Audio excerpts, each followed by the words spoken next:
As probably most of you know, it has been my pleasant privilege in past years to extend to visiting salesmen who have come in as you have for meetings of this sort an official welcome on behalf of the officers and directors of the company.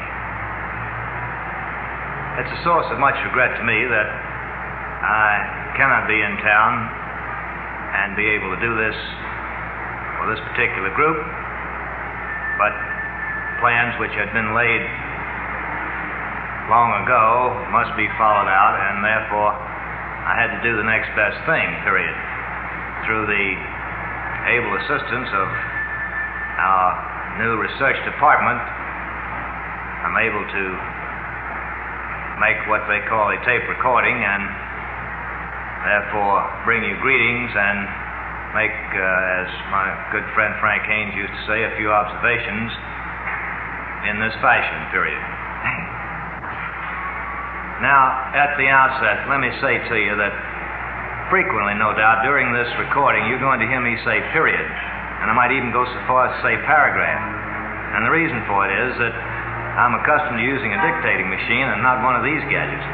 So just ignore the periods or take them for what they're worth, and we'll get along all right.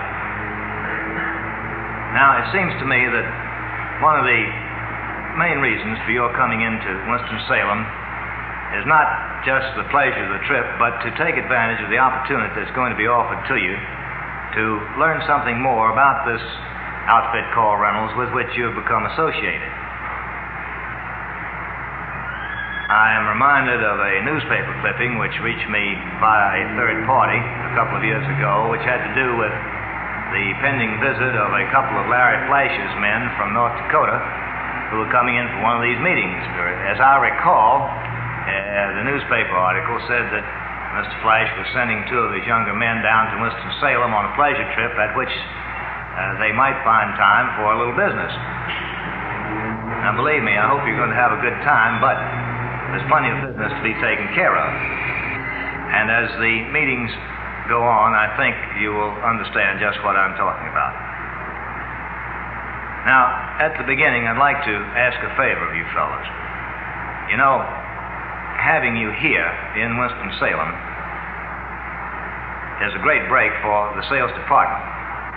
You see, in Winston-Salem, there are probably, Chamber of Commerce figures notwithstanding, let's say 85,000 people. And about 10 or 11,000 of them are employed in the local offices and factories.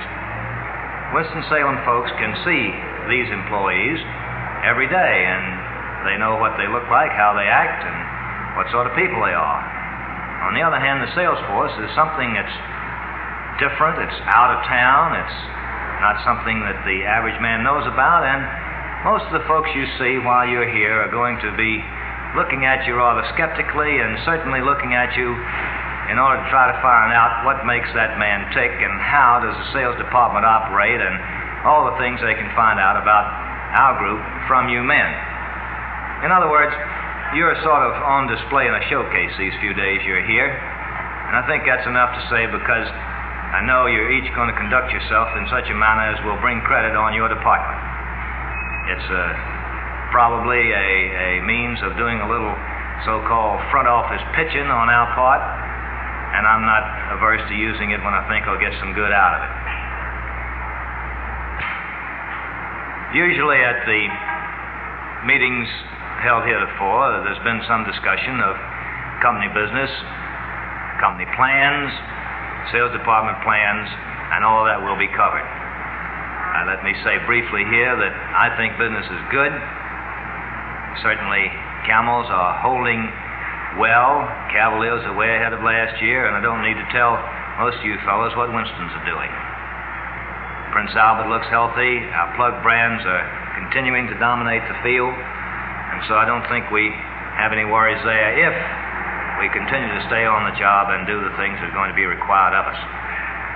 Now, there's been a lot of talk recently, magazines, trade papers, business publications, or whatever you may read, about something called hard selling. And it seems to me that most of these articles concern themselves with the fact that the young men of today, and I'm putting myself in that category, believe it or not, have never had too much opportunity to face up to a buyer's market. We've all been in seller's markets for, 12 years or so. Well, that doesn't worry me particularly because I don't think that the term hard selling is too appropriate in our case. I would rather think that we're going to get the job done, and we are getting the job done, by using smart selling instead of hard selling. Now, smart selling isn't a difficult thing. It's something you men are learning every day. Most of you, I'm sure, have already mastered a lot of the fundamentals of smart selling. It simply concerns itself with an ability, and making use of that ability, to size up the situation, analyzing the various dealers, the various calls you make, realizing that this dealer is different from that dealer, that this one's needs differ from the next man you're going to call on, and so tailor-making your sales efforts in his store to the needs of that particular merchant.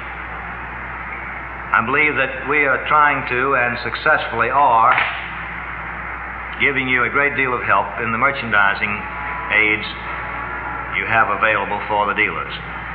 And it is only through the dealer, as you know, that you reach the consumer, so the easier you make it for the dealer to sell our products, the easier it is for the consumer to buy them, and the easier it is for all of us to do more business so that we can make a little more dough. Now, you're going to hear a lot while you're here about systematic selling. You've heard a lot about it ever since you've been with the company. You're going to hear some more. And you're also going to hear a lot about putting first things first. Both of these are very important parts of this whole field of smart selling. Speaking of putting first things first, I have a very old story, which is one of my favorites, that I've been telling the other guys who've been in here, so you're going to have to hear it whether you like it or not. You know, I live outside of town on a farm, and the boys around here tell me that any jokes I may learn all have to do something with agriculture. Well, this one concerns itself with a farmer down in South Carolina who was taking a load of manure from his farm over to a neighbor that he'd promised it to. So happened, though, that the neighbor lived in an adjoining county, and there was some plant embargoes set up down there by the agricultural department because of some disease or other that was affecting the plants in the first county, and they didn't want to get it in the second. Well, they had these inspection stations set up along the road, and this fellow had his hired man with him riding on the back of the truck, and they came up to this first inspection station, and the policeman stopped him and said, "What do you got there?" And he said, "A load of manure and a hired man." "Well, all right, go ahead." And they got to another one, and the fellow said, "What do you got here?" Well, he said, "I got a load of manure and a hired man." "All right, drive on." They got to the third one, and same procedure. And he was just about to drive on off with a sigh of relief at not being stopped or held up, and this fellow on the back said, "Hey, boss, could I ask a favor of you?" The guy said, "Sure, what is it?" He said, "Well, the next time we stop like that, how about introducing me first?" Now, while on the subject of putting first things first, I think we also have to expand that a little bit and say we have to handle all things that need handling each day. By that I simply mean that in some cases I believe we have found that our enthusiasm for Winston's has been so great as to cause us to give sort of a left-handed treatment, if any treatment at all, to our other brands. This is not good, and we're going to have to watch it very closely, all of us. We know, of course, that competition is not going to sit down and just let us take their business. We know that some various drastic changes have taken place in filter tip merchandising, for example, in the past few months since we brought out Winston. I expect other changes to take place, including the introduction of new brands by those competitors who presently have no king-size filter tip on the market. All this calls for increasing alertness and smart selling on our part. Now, I've asked that a chart, which we've had on hand for some time and used at our spring meeting, be placed down here where you men can see it. And I have just one thought in mind, or possibly two, in calling your attention to this chart. You see it's headed up by one vice president sales. Well, that's a necessary evil. You've got to have somebody who is designated as sales manager or vice president in charge of sales, or whatever you want to call him. It's just by the nature of things that you have to have that. And additionally, you have two assistant sales managers and one assistant to the sales manager. You've got 21 department managers and 5 assistant department managers. By the way, that number has been increased, and also the number of department managers has been increased since this chart was made up. You come down to 124 division managers with 113 assistant division managers, and then down here are you guys, members of the 1,000-odd salesmen out pushing Reynolds products 5 days a week. Excuse me, I should have said 7 days a week, all day, all night, to the consumer. Additionally, you have a little block over here that says Special Staff and Winston-Salem Office Group. That's not a static group either. That's been increasing as opportunities presented themselves for the past few years, and I think we have a right sizable and knowledgeable and hard-working group of guys here represented by that block.